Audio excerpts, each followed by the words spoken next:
Hello बच्चों, मैं हूं महेश मौर्य और आपका ये प्यारा सा चैनल है महेश मौर्य क्लासेस। हमने इसमें अभी तक आपको केमिस्ट्री के पहला पार्ट ठोस अवस्था में थोड़ा सा एक लेक्चर दे रखा है। ठीक, हमने आपके इस पहले पार्ट में ये बता रखा है कि पदार्थ किसे कहते हैं, ठोस किसे कहते हैं, ठोस के कितने प्रकार हैं और ठोस के जो प्रकार होते हैं वो होते हैं क्रिस्टलीय और अक्रिस्टलीय। ठीक, तो मैंने आपको ये क्लियर कर रखा है कि जो ठोस होता है इसके अणुओं के बीच जो आकर्षण बल होता है वो अत्यधिक होता है और इस वजह से मजबूत होते हैं।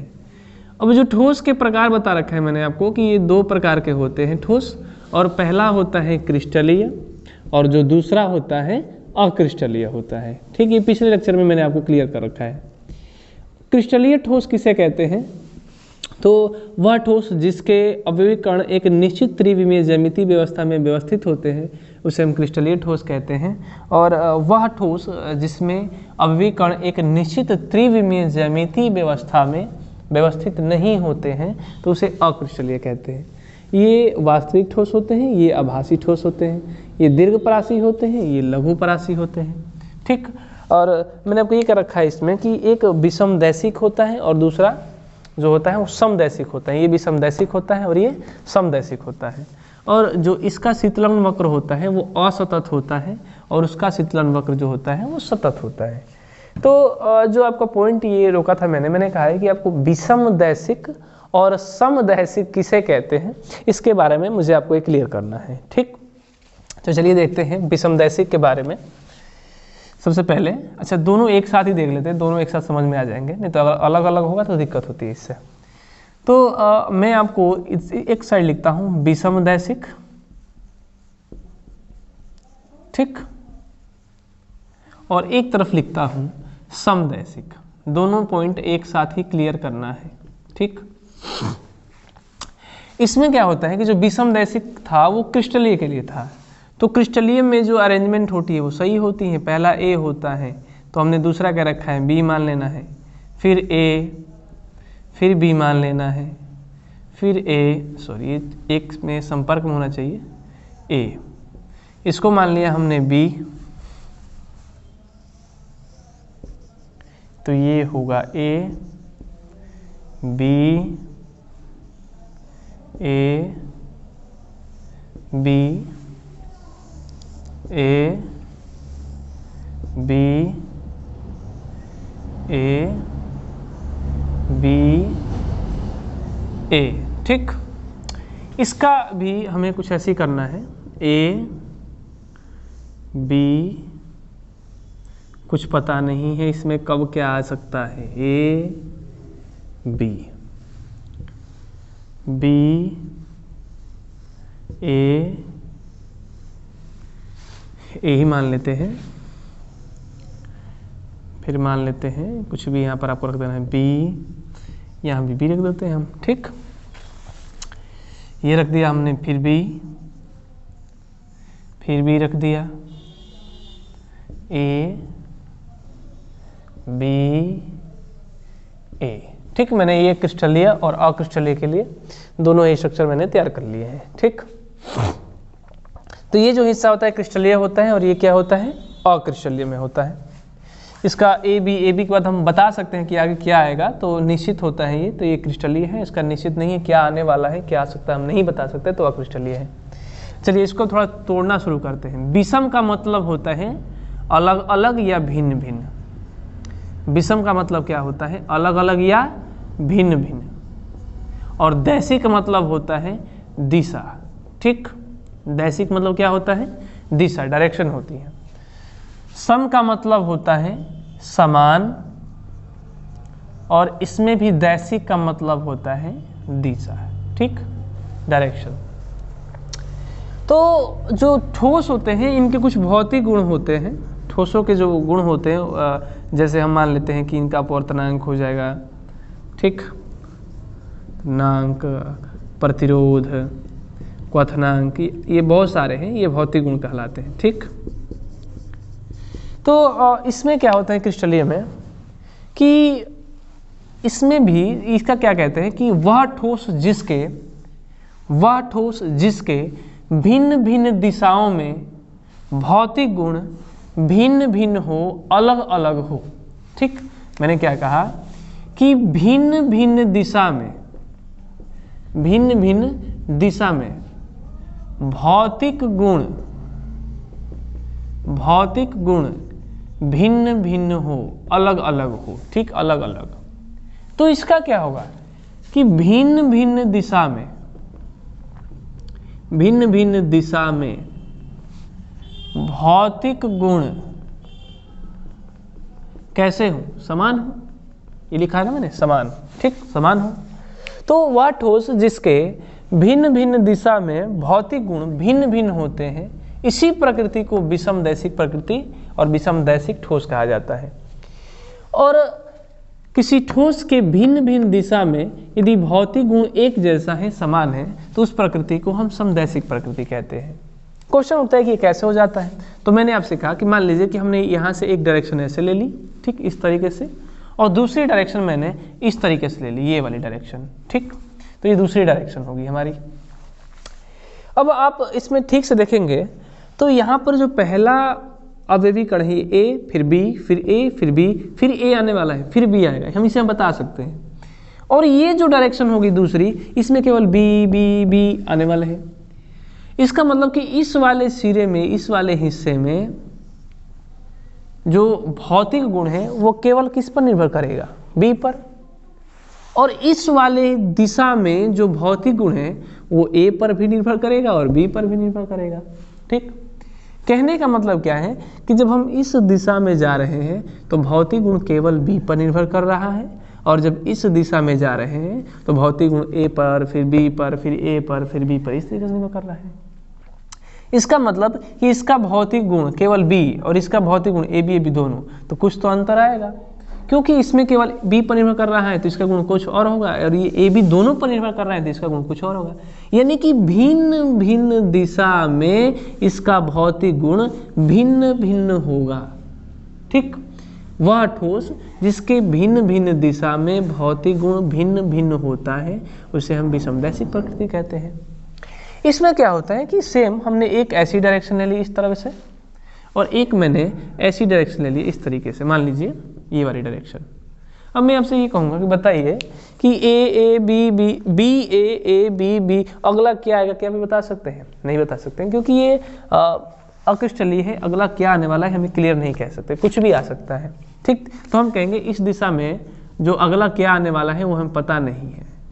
फिर मैं आपसे कहूँगा, फिर ये बताइए कि बी ए बी यहाँ पर क्या आने वाला है या फिर यहाँ पर क्या आने वाला है, तो अब इसमें कहेंगे कि इसमें भी हमें पता नहीं है, कुछ भी इसके बारे में भी हम बता नहीं सकते। तो इसमें था कि बी ही आएगा, देख सकते हैं आप, लेकिन इसमें भी ए बी आएंगे, लेकिन इसमें क्या आने वाला है हम इसे बता नहीं सकते, कि पता नहीं है। तो इसका जो इस दिशा में गुण था वो केवल बी पर निर्भर कर रहा था, और इसका जो गुण था वो केवल ए बी पर निर्भर कर रहा था। लेकिन इसका गुण जो इधर है क्या आने वाला है और किस पर निर्भर करेगा, हो सकता है सी आ जाए, हो सकता है डी आ जाए, तो हम कहेंगे इसमें हमें पता नहीं है कि इसका गुण क्या होगा। इसी तरीके से हम इस वाले दिशा में ये कह देते हैं कि इसमें भी हमें कोई पता नहीं है कि क्या आने वाला है, तो गुण कैसा होगा हम ये नहीं बता सकते। तो हम ये मान लेते हैं कि दोनों में ही पता नहीं क्या आने वाला है, तो हो सकता है इसका गुण समान होगा। ठीक, फिर सुनिए मैं क्या कह रहा हूँ। इस वाले दिशा में गुण क्या होने वाला है मालूम नहीं है, इस वाले दिशा में भी गुण क्या होने वाला है यह भी मालूम नहीं है, तो हम ये कह देते हैं सिंपल में कि दोनों दिशा में गुण का क्या होगा पता नहीं है, यानी कि गुण समान है। ठीक, एक जैसे हैं, क्योंकि इसमें भी अलग अलग प्रकार के आ रहे हैं कण, इसमें भी अलग अलग प्रकार के कण आ रहे हैं, तो हम कहते हैं कि दोनों दिशाओं में ही गुण कैसी होगी, समान होगी। इसमें दिख रहा है कि हाँ बी बी है, इधर ए बी है, तो इसका गुण अलग होगा, इसका गुण अलग होगा, इसका गुण अलग हो जाएगा। इसका गुण कैसा होगा, तो इसका भी हम सॉरी ये एक मिल गया है लेकिन इसे मिलना नहीं चाहिए था, अगला क्या होगा ये मालूम नहीं, ये भी कह सकते हैं हम। तो ये वाला जो दिशा है इसमें गुण अलग हो जाएगा, इसमें भी गुण जो है इसमें कुछ और ही गुण दिखेगा, इसमें जो गुण है ये भी कुछ और ही दिखेगा। तो हम ये कहते हैं कि हमें मालूम नहीं कि आगे क्या आने वाला है, यानी कि इसका गुण कैसा होगा हमें मालूम नहीं है, तो हम कहते हैं कि सभी दिशाओं में समान ही होगा। इसमें किस पर निर्भर करेगा पता नहीं, उसमें किस पर निर्भर करेगा पता नहीं है, इसलिए गुण कैसे होते हैं, समान होते हैं। ठीक, इस तरीके से। अब अगला पॉइंट आता है शीतलन वक्र पे। शीतलन वक्र थोड़ा सा आसान है। शीतलन वक्र का मतलब होता है जमना। ठीक, जमना यानी कि एक जगह इकट्ठा होना, बर्फ के रूप में बदलना। बर्फ तो वैसे कहने वाले नहीं है, हम ठंडा प्लास्टिक ले सकते हैं कोई भी।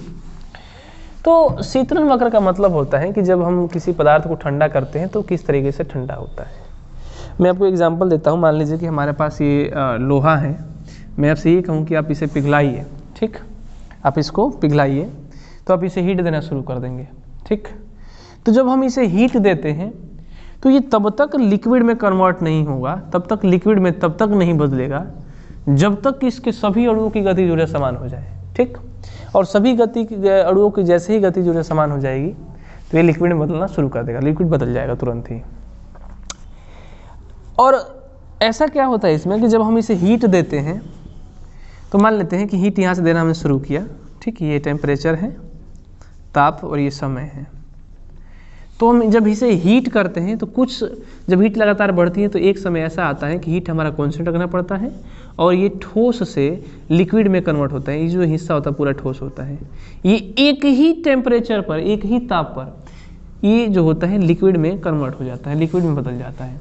यानी कहने का मतलब है कि मान लीजिए कि इस वाले हिस्से पर जब हमारा ताप 1000 सेल्सियस के लपेट में होगा, बराबर होगा, तो जब ये लिक्विड में बदलना शुरू होगा तो हमें ताप बढ़ाने की आवश्यकता नहीं है, ये आराम से धीरे धीरे लिक्विड में पूरा चेंज हो जाएगा। फिर इसे हम सोचें कि नहीं इसे वाष्प में बदलना है तो फिर इसे हम थोड़ा सा हीट करना शुरू कर देंगे, तो हीट करने की वजह से फिर ये हमारा धीरे धीरे वाष्प में कन्वर्ट होना शुरू हो जाता है, ठीक। मतलब मेरा कहने का मतलब क्या है कि जब हम किसी वस्तु को जैसे लोहा हो गया, ये लोहे के लिए था, जब हम इसे गर्म करते हैं तो ये पहले धीरे धीरे लिक्विड अवस्था में, जब तक सभी अणु की गति जो है समान नहीं होने वाली तब तक ये ठोस में से परिवर्तित नहीं होगा। लेकिन जैसे ही इसकी एक निश्चित ताप होगा तो उस पर ये ठोस धीरे से लिक्विड में पूरा कन्वर्ट हो जाएगा और जब तक ये कन्वर्ट होगा तो उसका ताप स्थिर होता है, ठीक। फिर ताप देना शुरू करेंगे तो ये धीरे धीरे जो होगा ये इस तरीके से वाष्प बदलना शुरू हो जाएगा। लेकिन मैं अगर आपसे ये कहता हूँ कि आप एक पेन ले लीजिए, कलम जिससे आप लिख रहे हैं, उसको माचिस से या किसी गैस पर रखिए, तो आप ये देखेंगे कि जिस तरफ उसको ताप मिल रहा था उधर से वो पिघल जाएगा और दूसरी तरफ से नहीं पिघलेगा। लेकिन लोहे में ऐसा नहीं होता। एक तरफ अगर आप हीट कर रहे हैं तो सभी में वहाँ से कुछ उसमें चल के आपके हाथ तक आ सकती हैं, जिससे हाथ आपका जल जाएगा। तो इसमें फ्लो हो जाती हैं, जो टेम्परेचर होता है, ऊर्जा होती है, फ्लो होती है, इस वजह से लिक्विड में कन्वर्ट होता है। लेकिन अगर प्लास्टिक को हम रखें तो प्लास्टिक वहीं से गलना शुरू हो जाता है, तो हमें कुछ महसूस नहीं होगा, गलना शुरू हो जाएगा। फिर जब हम इसे ठंडा करना शुरू करते हैं तो यही प्रोसेस ये इस तरीके से करता है, ये धीरे धीरे इस तरीके से बदलना शुरू होगा, ठीक। इस तरीके से ये वाष्प से पहले लिक्विड में आएगा, फिर लिक्विड से जब तक ये ठोस में कन्वर्ट नहीं होता तो कैसे ही रहेगा, ठीक, और धीरे धीरे ठोस में कन्वर्ट हो जाता है। तो जो इस तरीके से इसकी आने की जो घटना होती है इस तरीके से, तो हम इस वक्र को कहते हैं असतत, ठीक। ये इस समय टेम्परेचर डाउन हो रहा है, आप देख सकते हैं टेम्परेचर नीचे की तरफ आया है, ठीक, और यही सा समय है। लेकिन जब हम उसी प्लास्टिक को तो जब हम गला रहे होंगे वहाँ से हटा देंगे तो जो प्लास्टिक होती है धीरे धीरे अपने आप वहीं से जमना शुरू हो जाती हैं इस तरीके से, मैंने जहाँ से अपने हीट हटाया जमना शुरू वापस उसी शेप में, ठीक। किसी प्लास्टिक को जब गला देंगे तो देखेंगे वो धीरे से ठोस में परिवर्तित हो जाएगा और वहीं पर वो डायरेक्ट परिवर्तित हो जाता है, उसको हमें बदलने की आवश्यकता नहीं पड़ती, ठीक। तो इसलिए कहते हैं कि जो इनका शीतलन वक्र होता है क्रिस्टलीय का असतत होता है और जो अक्रिस्टलीय होते हैं रबड़ तो इनका सतत होता है, सीधे निकल जाती है। इस वाले हिस्से को सतत कहते हैं इस तरीके से और इसको असतत कहते हैं, ठीक। चलिए थोड़ा सा आगे चलते हैं। अब आता है कि क्रिस्टलीय ठोस के कितने प्रकार होते हैं, ठीक। पॉइंट है इसमें, ठोस किसे कहते हैं, ठोस के कितने प्रकार हैं, 2 प्रकार हैं। फिर क्रिस्टलीय ठोस के कितने प्रकार हैं, उसके बाद से एक कोष्ठिका आनी शुरू हो जाती है। फिर जो इसका क्रिस्टलीय ठोस का प्रकार है, ये जो क्रिस्टलीय ठोस है इसे हम बंध के आधार पर कहते हैं, ठीक। क्रिस्टलीय ठोस के कितने प्रकार हैं, ये बंध के आधार पर कहा जाता है और बंध के आधार पर क्रिस्टलीय ठोस के कुल 4 प्रकार होते हैं, ठीक। बंध के आधार पर कुल 4 प्रकार होते हैं। पहला होता है हमारा आयनिक ठोस, दूसरा होता है सहसंयोजक ठोस, तीसरा होता है धात्विक ठोस और अंतिम होता है आणविक ठोस, ठीक। अंतिम होता है आणविक ठोस, ठीक। तो ये क्रिस्टलीय ठोस के प्रकार होते हैं। ठोस के प्रकार क्रिस्टलीय के भी 4 प्रकार, इसके भी 3 प्रकार होते हैं, अभी आपको आगे करवा देंगे करवाते समय से। इस तरीके से आगे बढ़ते जाते हैं। पॉइंट है, इसमें आपको घबराने की आवश्यकता नहीं है, बारी बारी से मैं आपको सब क्लियर करते चलेंगे। अब इसमें प्रश्न उठता है कि आयनिक ठोस क्या कहलाता है। ठीक, सिंपल भाषा में वह ठोस जिसमें आयनिक बंध उपस्थित होता है आयनिक ठोस कहलाता है। ठीक, सिंपल परिभाषा है, वह ठोस जिसमें आयनिक बंध होता है। कौन सा बंध होता है? आयनिक बंध होता है। ठीक, आयनिक ठोस कहलाता है। फिर सहसंयोजक ठोस किसे कहते हैं? तो वह ठोस जिसमें सहसंयोजक बंध होता है। ठीक, वह ठोस जिसमें सहसंयोजक बंध होता है उसे हम सहसंयोजक ठोस कहते हैं। और वह ठोस जिसमें धात्विक बंध होता है उसे हम धात्विक ठोस कहते हैं। और वह ठोस जिसमें आणविक बंध होता है उसे आणविक ठोस कहते हैं। ये सिंपल परिभाषा है इसका।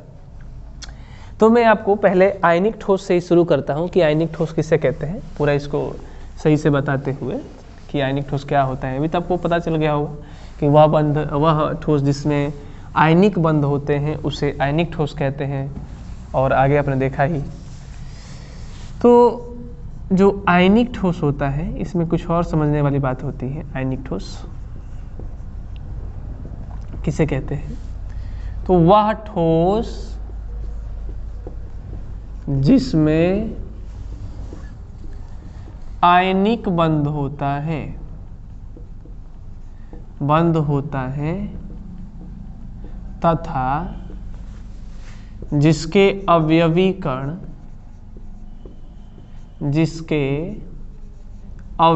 कण आयन होते हैं। क्या होते हैं? आयन होते हैं। ये आयन का मतलब है कि प्लस और माइनस आयन होते हैं, आयनिक ठोस कहलाता है। ठीक, आयनिक ठोस कहलाता है वह ठोस जिसमें आयनिक बंध होता है तथा जिसके अभिकण आयन होते हैं उसे हम क्या कहते हैं? आयनिक ठोस कहते हैं। ठीक, आयन का मतलब क्या होता है? तो एक प्लस और एक माइनस, यानी कि एक हिस्सा धनायन होगा और दूसरा हिस्सा ऋणायन होगा।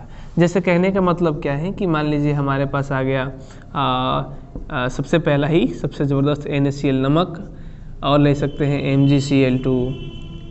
ठीक, अब बहुत हो जाएंगे KClO3, इस तरीके से K2Cr3। तो एग्जाम्पल बहुत हैं, आपको ज़्यादा करने की आवश्यकता नहीं है। तो NaCl ले लिया, MgCl2 ले लिया। अब NaCl को कैसे कहेंगे कि आयनिक बंध है?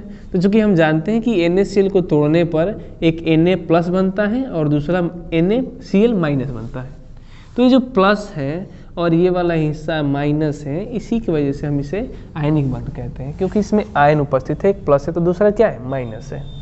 इसी तरीके से जो MgCl2 है इस पर 2 प्लस होता है और एक Cl पर 1 माइनस और दूसरे Cl पर 2 माइनस होते हैं। ठीक, 1 माइनस होता है।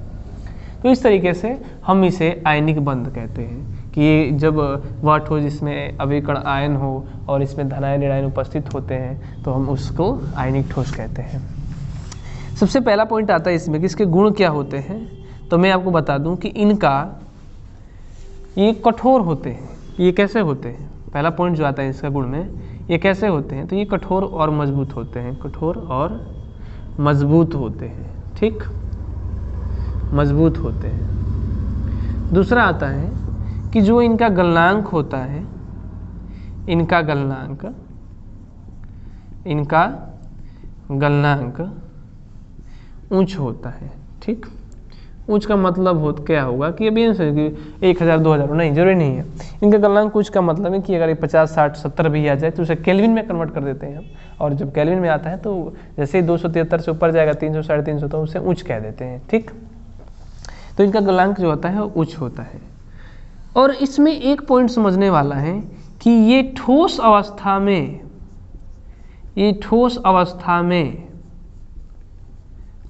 में विद्युत का चालन नहीं करते। ये जबरदस्त है, विद्युत का चालन नहीं करते। अब कहेंगे कि हमने तो नमक को देख रखा करते हुए। अरे नहीं करते हैं। जब नमक का पैकेट आप अपने घर पे खरीद के लाए तो उसके एक तरफ से तार ठोंस दीजिए, दूसरे तरफ टच कीजिए, आपको कुछ नहीं होगा। जब एक तरफ से तार लगा देंगे और दूसरी तरफ से टच करेंगे नमक को, तब वो कोई करंट नहीं लगेगा इसमें। ठीक, लेकिन जैसे ही हम इसे गलित अवस्था में कर देंगे, गलित का मतलब है कि अगर आपने ग्लास में पानी लेकर उसमें नमक डालकर उसे घोल दिया और उसमें एक तरफ से करंट डाला, तो सोचेंगे दूसरा से करंट नहीं लगेगा, तो जैसे ही टच करेंगे 2 कोस दूर फेंकाएंगे। इसका मतलब क्या है कि जो आयनिक ठोस होते हैं ये कठोर अवस्था में, ठोस अवस्था में ये चालन नहीं करेंगे, लेकिन जैसे ही हम इन्हें गलित अवस्था में करेंगे, ये जो होते हैं जलीय विलयन या गलित अवस्था में या गलित अवस्था में विद्युत का चालन करने लगते हैं, विद्युत का चालन करने लगते हैं।